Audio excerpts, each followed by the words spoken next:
There are houses that remember things, not the way a photograph remembers, frozen and harmless and silent, but the way a scar remembers, deep in the tissue, changing the shape of everything around it. This is a story about one of those houses, and about the family who moved in not knowing it had been waiting for them.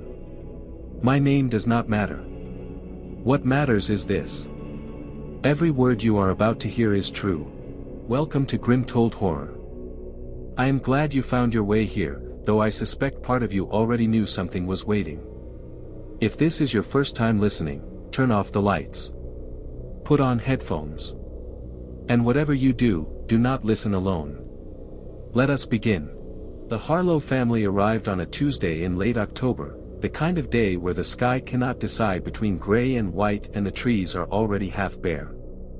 Sarah Harlow noticed the house before her husband did. She noticed because it was watching. That is how she described it later, in the police report. Not a poetic observation. A statement of fact. She said the windows tracked the car as they pulled up the gravel drive, the way a face turns to follow movement in a room. Marcus told her she was tired. They had driven 6 hours.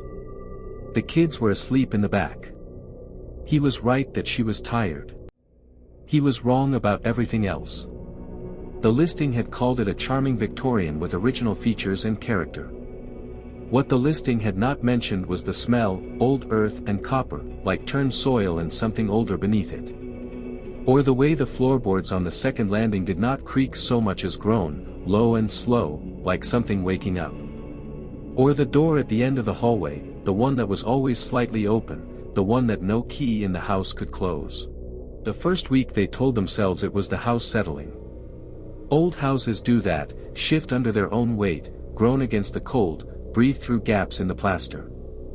Marcus looked it up. There were forums, reassuring forums.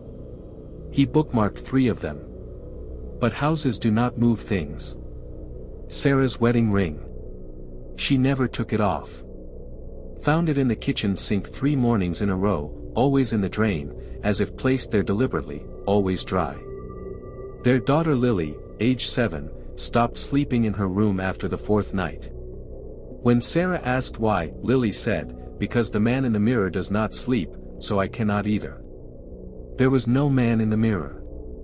Sarah checked every mirror in the house, every angle, at 2 in the morning with a flashlight and her hands shaking. And found nothing. Nothing except her own reflection, which she noticed for the first time looked somehow wrong. Not distorted. Not changed. Just delayed. By half a second. As if the reflection was deciding whether to copy her at all. On the 14th day Marcus found the room. Not the locked door at the end of the hall, that had been open the whole time, swinging gently whenever you passed it as if inviting you in. A different room. Below the house. He found it by accident. Dropped a hammer in the kitchen.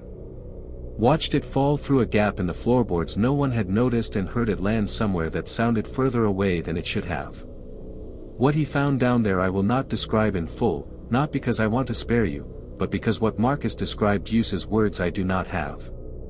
He said the walls were covered in dates, hundreds of them, scratched into the plaster, going back centuries.